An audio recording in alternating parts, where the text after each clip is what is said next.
Vamos abrir a Bíblia para ler o texto. Apocalipse, por favor. Vamos abrir em Apocalipse, capítulo número 1, versículos a partir do versículo 10. Apocalipse, capítulo número 1, versículo de número 10. Temos pessoas que estão conectadas de lugares distintos. E o mais importante nesse momento, meus amigos, é poner atenção em los textos bíblicos, em la pantalla, porque queremos usar ilustrações com PowerPoint. Apocalipse capítulo 1, versículos a partir del 10, que diz: Em um dia del Senhor, caí em éxtasis e oí detrás de mim uma fuerte voz como de trompeta, que dijo: Escribe em um livro lo que veas e envíalo a las 7 iglesias, a Éfeso, Esmirna, Pérgamo, Tiatira, Sardis, Filadélfia e Laodicea. Aí paramos um pouquinho aí, irmãos. Bueno, hoje queremos analisar um pouco acerca de las 7 iglesias de Apocalipse. E para começar este tema, por favor, atenção aqui em sua pantalla. Mira a mim, por favor. Mirem a mim. Bueno, las 7 iglesias representan 7 períodos, 7 fases del cristianismo. El cristianismo passaria por 7 etapas, por 7 fases. Então, estas 7 fases estão entre 2 grandes acontecimentos. A primeira venida de Cristo, quando nasceu de Maria e quando morreu na cruz, e a segunda vinda de Cristo em glória e majestade. Assim que entre as 2 venidas de Cristo estão as 7 fases, os 7 períodos del cristianismo. Bueno, para explicar melhor, eu vou para minha apresentação. Por favor, observem esta apresentação. Vou a poner aqui para que esteja claro. Bueno, aí está. Analicemos então as 7 iglesias. Hermanos, atenção para uma reflexão acerca da história bíblica, para finalmente compreendermos claramente as 7 iglesias. Vocês sabem que Abraão tinha de parte do Senhor uma promessa. E a promessa de Deus para Abraão era que Abraão tinha um filho, lhe nasceria um filho, e através deste filho, o Senhor haria uma grande nação. Ou seja, era uma promessa de Deus para Abraão. Só que Abraão e sua esposa Sara não alcançavam, porque Sara não podia ter filhos. Era impossível, não tinha condições. Assim que, em um momento, Abraão e sua esposa dialogaram, conversaram e se puseram de acordo que Abraão poderia ter uma relação com sua empleada, com sua esclava, Agar. Porque pensavam, o filho prometido para Abraão é solo para Abraão e não para a esposa. Assim que Abraão poderia ter um filho com outra pessoa. Pensavam eles. E Abraão, então, se relacionou com sua esclava, Agar, e ela, então, finalmente quedou encinta e nasceu Ismael. Agora, escúchame. Abraão cometeu um erro, porque não se pode ter relação com outra pessoa que não seja a esposa, que não seja o marido. Ou seja, Abraão errou. Com sua esposa, Sara, cometeram um erro. Pero nasceu o filho de Abraão com Agar. E este filho recebeu o nome de Ismael. Ismael cresceu, casou, constituiu família, e finalmente, então, surge um pueblo. E este pueblo era conhecido como ismaelitas. E deste pueblo, então, surge os árabes. E de los árabes surge uma religião, uma poderosa religião, que es la religión islámica, es el islamismo. O sea, el islamismo viene como consecuencia, viene como descendencia prácticamente ahí de Abraham.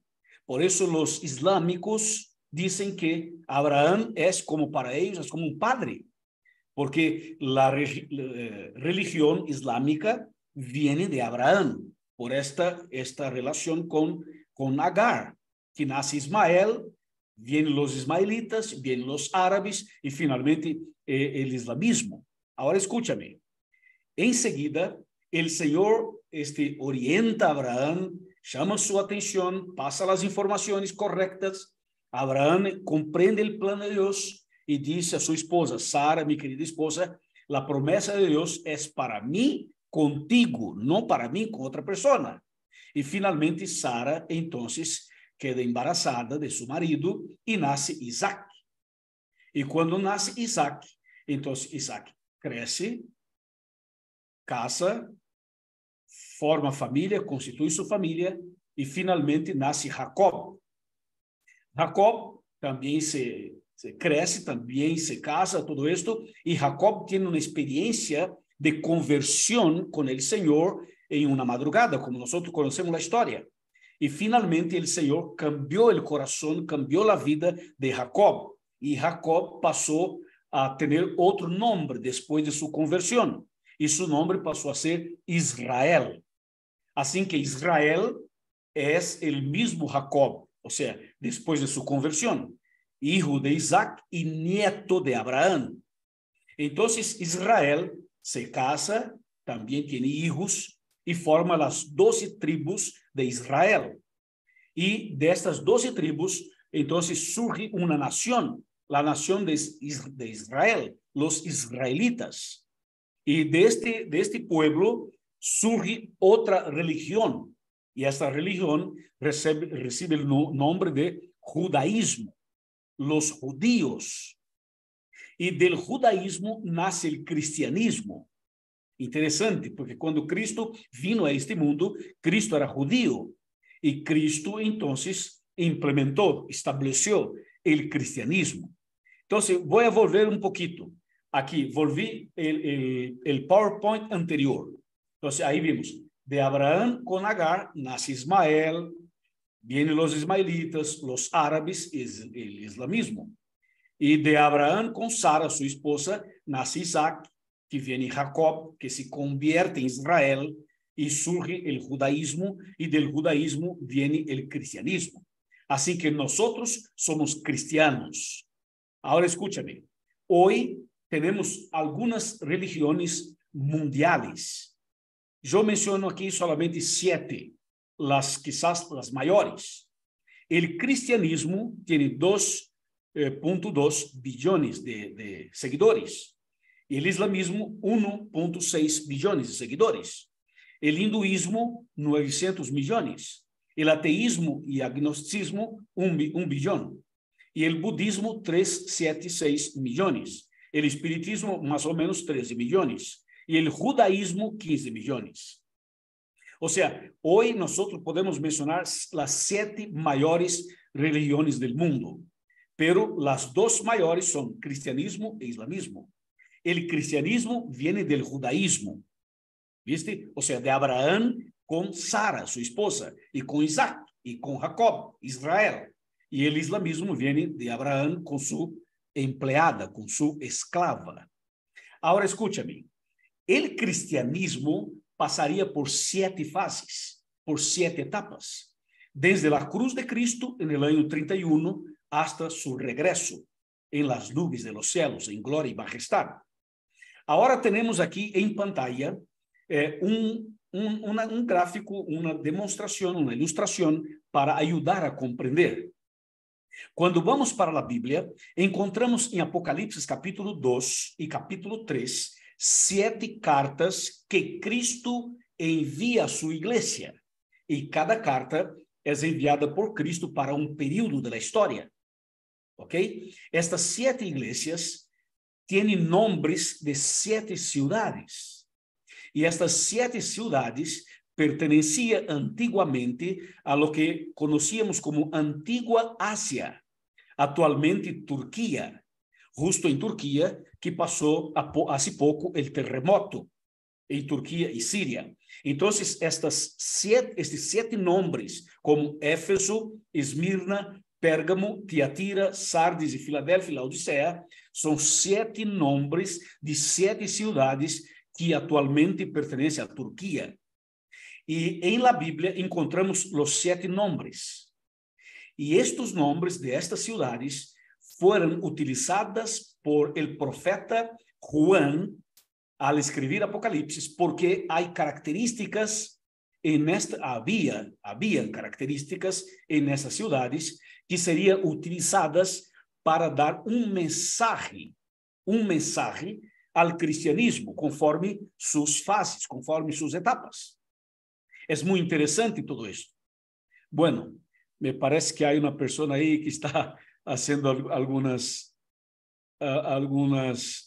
intervenciones, me parece. Bueno, avancemos entonces. Ahí tenemos entonces Éfeso, gracias, Esmirna, Pérgamo, Tiatira, Sardis, Filadelfia y Laodicea. Hermanos, Éfeso representa la primera fase del cristianismo, la primera etapa del cristianismo. Y si miramos en la parte superior, ahí encontramos el período, desde el año 31 hasta el año 100. ¿Y por qué Éfeso fue desde el año 31 hasta el año 100? Porque este período fue el período en que la iglesia cristiana era una iglesia pura, fiel, obediente. Esta fase era la fase en que los discípulos administraban, lideraban la iglesia. Éfeso representa la fase en que el Señor derramó su Santo Espíritu en el Pentecostés. Era una iglesia poderosa, de oración, de ayuno, de consagración, una iglesia evangelizadora, una iglesia tremenda, una iglesia que en un sermón Pedro llevó aproximadamente 3,000 personas al bautismo.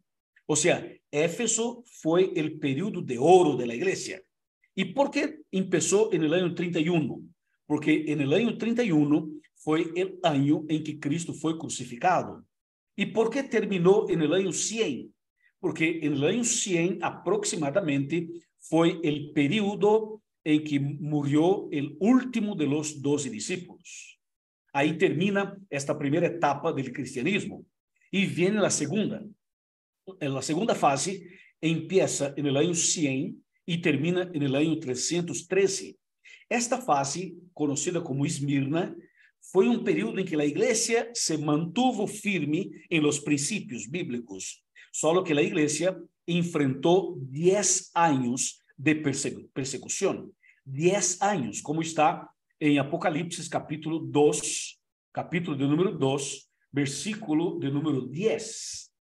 Apocalipsis capítulo 2, versículo 10, que dice: no tengas ningún temor de lo que vas a padecer. El diablo ha de enviar a alguno de vosotros a la cárcel para que seáis probados y tendréis tribulación de 10 días. Sé fiel hasta la muerte y yo te daré la corona de la vida. Entonces, el texto bíblico dice claramente que la iglesia pasaría por una tribulación de 10 días. En este caso, es una profecía. Y 10 días proféticos son 10 años literales. Y este período está dentro de la segunda fase del cristianismo, o sea, el período, la fase de Esmirna. Y aquí les doy una información interesante. De las 7 ciudades que están en Turquía, Esmirna es la mayor de todas actualmente. ¿Sabe cuántas personas viven en Esmirna actualmente? Más de 4 millones de personas. Más de 4 millones de personas. Es una mega ciudad. Es una tremenda de una ciudad. Entonces, Esmirna termina en el año 313, cuando terminan los 10 años de tribulación, de persecución. En seguida, empieza la tercera fase. Atención, hermanos. Hasta el año 313, la iglesia cristiana era pura, fiel, obediente a los mandamientos del Señor. A partir del año 313, por adelante, la iglesia pasa por una mezcla. La iglesia se une con el Estado. Hay una unión, hay una alianza entre la iglesia y la política. Se une ahí en Pérgamo, desde el año 313 hasta el año 538. Y atención, mis amigos y hermanos, este período es un período conocido como el período del paganismo. Cuando leemos la carta que Cristo envía a Pérgamo, en Apocalipsis capítulo 2, versículos desde el 12 hasta el 17, encontramos algunas citas muy fuertes y algunas expresiones muy interesantes. En la carta que Cristo envía para la tercera fase del cristianismo, en Pérgamo, Jesús menciona que el diablo estaba logrando tener sus puntos de vista, sus principios, el principio del diablo, que estaba entrando en la iglesia cristiana. El texto bíblico de Apocalipsis, capítulo 2, versículo de número 13, capítulo 2, versículo 13, dice así, mira, conozco que habitas donde está la silla de Satanás. Con todo permaneces fiel a mi nombre. O sea, la carta dice claramente que dentro de la iglesia cristiana, el diablo pondría su silla, establecería sus visiones paganas, sus ideas malignas.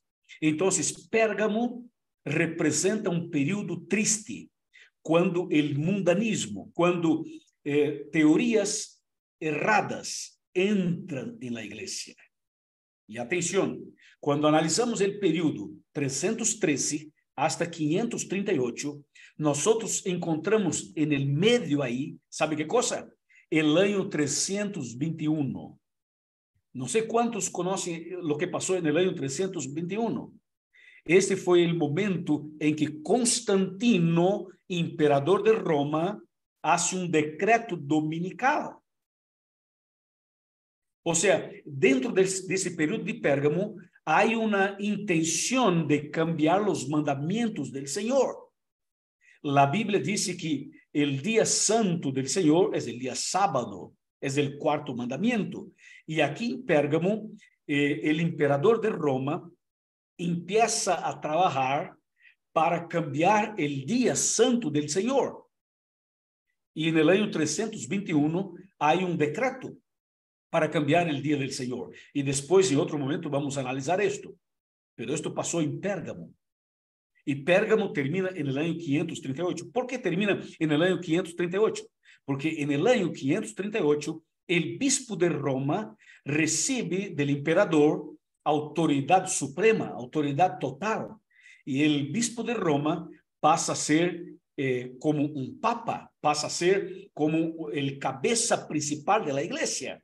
Él pasa a ser como un Dios, o sea, una autoridad suprema en el año 538. Y ahí termina Pérgamo, la tercera fase, la tercera etapa, y empieza la cuarta, Tiatira. Ahí empieza la cuarta fase. Y Tiatira, señores, empieza en el año 538 y termina en el año 1798. Si calculamos este tiempo, este periodo, vamos a llegar a la conclusión que ahí tenemos 1260 años. Y este periodo es el periodo conocido como Edad Media. Edad Media. O sea, el periodo oscuro espiritualmente hablando. Y justo en este periodo total fue un periodo en que hubo una apostasía total. O sea, la iglesia finalmente abandonó los principios bíblicos e passaram a aceitar outras teorias, outras doutrinas, outras ideias. Y el pueblo de Dios, el pueblo fiel de Dios, cuando percibió lo que estaba pasando, entonces este núcleo de la iglesia verdadera, sale de ahí y dice la Biblia, y va al desierto, como está en Apocalipsis 12. Dice que la iglesia huyó al desierto. Entonces, los fieles, las personas sinceras, los siervos fieles, el núcleo base de la iglesia verdadera sale para el desierto. Y los que permanecen allí, permanecen con una iglesia expuria, con una iglesia en apostasía, con una iglesia que estaba mezclada con la política y con el Estado. Entonces, Tiatira es un periodo de tinieblas, es un periodo de persecución. Las Biblias eran quemadas, los siervos de Dios eran perseguidos, las verdades echadas por tierra.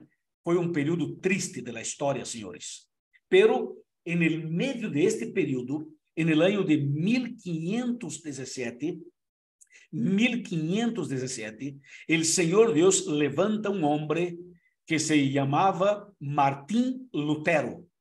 Y Martín Lutero, que era un líder de la iglesia de Roma, se levanta para empezar lo que conocemos como reforma, la reforma protestante.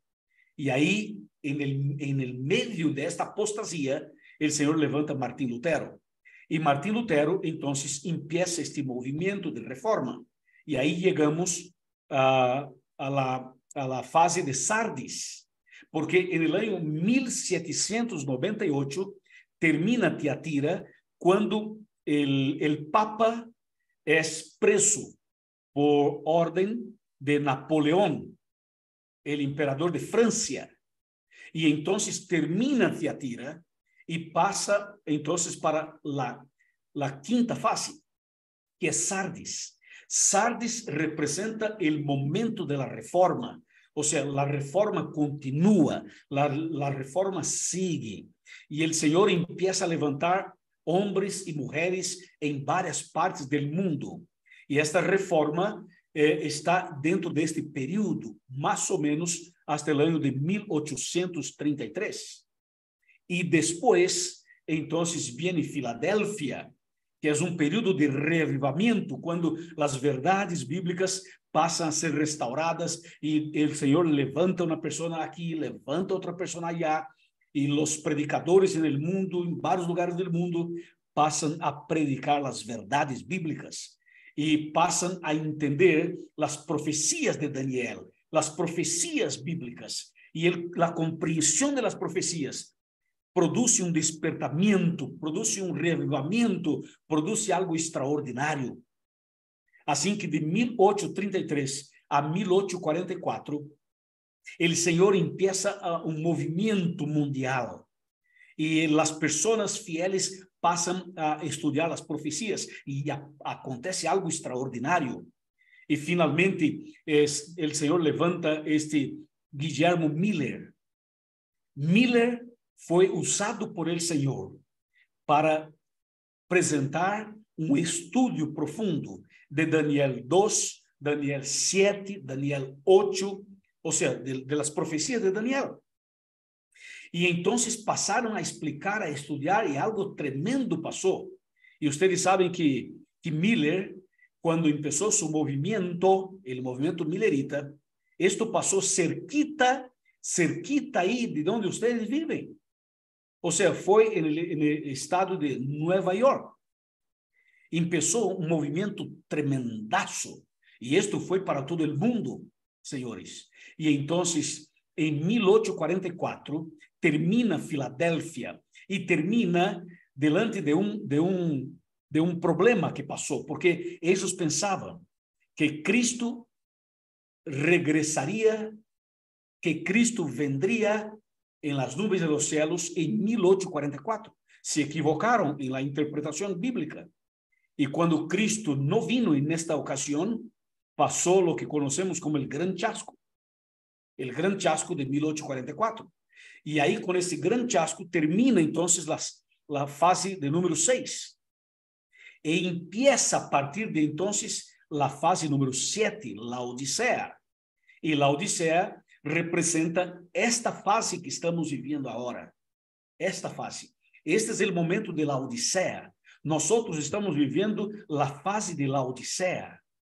E a igreja hoje é uma igreja de la Odisea. Mira a diferença. Quando começou o cristianismo em Éfeso, era uma igreja poderosa, uma igreja llena do Espírito Santo, uma igreja evangelizadora, com predicadores poderosos, increíbles. Hoy la iglesia no es caliente, tampoco es fría, es tibia, dice la carta a la Odisea. Es tibia. Mira, hermanos, la lucha que tenemos para reunir personas todos los martes para estudiar la Biblia. Es una lucha, porque el espíritu actual en el mundo entero es que la iglesia en el mundo entero es una iglesia tibia. O sea, falta un despertamiento em todos nós e em todo o mundo. Assim, passam as 7 fases do cristianismo. Nós atualmente estamos nesta última fase. E esta última fase terminará em la segunda venida de Cristo. E então, meus irmãos, nós estamos vivendo dias solenes.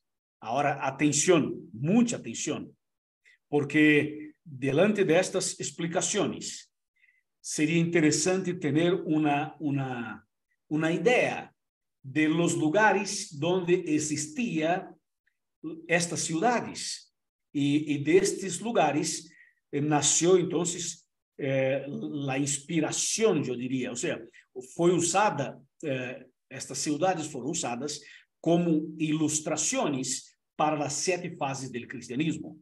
Por exemplo, estão em Turquia. Nós fuimos a Turquia, eu fui a Turquia.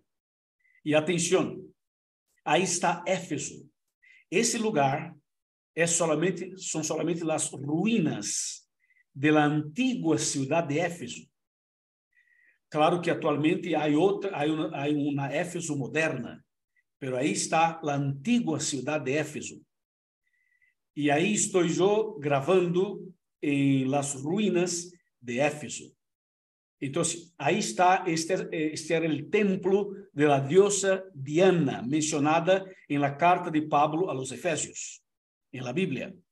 E aí estou gravando. Esto é Éfeso. Aí está uma imagem de la diosa Diana. E, de outro lado, está Éfeso moderna, a cidade moderna de Éfeso. ¿Viste? Então, existem as ruínas de Éfeso e a cidade moderna, sempre assim, para cada cidade. Agora estamos, aqui todavia é Éfeso. Aí estamos no mar Egeu. E este mar, deste lugar, sale uma barca, sale pequeno, não seria um navio, seria uma barca, não? Sale de allí para a isla de Patmos. A isla de Patmos está a 4 horas deste lugar. Esse lugar pertence à Turquia e a isla de Patmos pertence à Grécia. Ok? Então, para ter uma ideia, aí está. Agora estamos em Esmirna. Mira, esta é a cidade moderna de Esmirna. E aqui está esta parte central, as ruínas da antiga Esmirna. Ok? Aí estamos em las ruínas da antiga Esmirna. Agora estamos em Pérgamo. Esta é a cidade moderna de Pérgamo. E aqui, esta é a moderna de Pérgamo, todavia, e aqui as ruínas da antiga cidade de Pérgamo. Estão cerca, todas estão muito cerca. Bueno, aí está, aí temos as ruínas. Aí, todavia, as ruínas de Pérgamo, aqui, na parte de arriba, e abaixo está a cidade moderna de Pérgamo. Aqui estamos em Tiatira. Esta parte mais cerca é a parte das ruínas. Do outro lado, a cidade moderna de Tiatira. Aí se pode ver alguma coisa. São fotos que eu mesmo saquei com meu celular. E agora estamos em Sardis. Sardis, esta é o que quedou. Há muitas coisas que estão destruídas, obviamente. ahí están las ruinas de Sardis.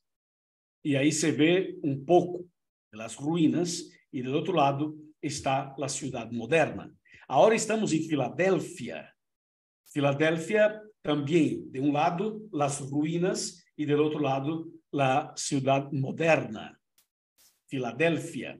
Y ahora estamos en Laodicea. Laodicea es la parte de las ruinas antiguas, de la ciudad antigua. Ahora aquí se ve algo interesante. Se ve algunas pequeñas piscinas, ¿no? Pequeñas piscinas, piletas ahí. Y atención, esta agua que está ahí son aguas tibias, porque cuando nace en la montaña son aguas calientes, termales. Y cuando llega aquí en la parte de abajo, el agua ya está tibia ya. Y con base en esto, hay la Biblia hace mención en la situación de la iglesia, que sería tibia. Bueno, ahí tuvimos una pequeña idea acerca de las 7 ciudades. Y finalmente, señores, algunos puntos importantes. La iglesia, al principio, estoy hablando del cristianismo. La primera fase del cristianismo, la iglesia era pura y fiel. Enseguida el enemigo presionaba para profanarla. Enseguida la iglesia hizo alianzas con el Estado. Después la apostasía en la Edad Media. Después la aparición de la gran ramera, o sea, la iglesia falsa, la prostituta de Apocalipsis 17. Y la iglesia verdadera de Apocalipsis 12 huye al desierto, porque fue perseguida. Y en Apocalipsis 12 encontramos las características de la iglesia verdadera. ¿Qué sucedió? El enemigo utilizó la mujer del capítulo 17, o sea, la gran ramera, para echar por tierra las verdades bíblicas. Pero Dios usa su iglesia del capítulo 12 para restaurar las verdades bíblicas. Pero ¿cuál es la verdad? ¿Qué verdades son estas? Bueno, en la próxima semana nosotros vamos a tratar de estas verdades con base en el libro de Daniel. Así que prepárense para la próxima semana. ¿Y por qué es necesario estudiar las profecías bíblicas? Porque Cristo está cerca, porque Cristo pronto vendrá. Como dice Apocalipsis 1:3, felices, dichosos, el que lee o los que leen las palabras de esta profecía, y dichosos los que la oyen y guardan lo que está escrito en ella. Porque el tiempo, dice la Biblia, está cerca. Sí, señores, el tiempo está cerca. Es importante tener esta idea, esta visión.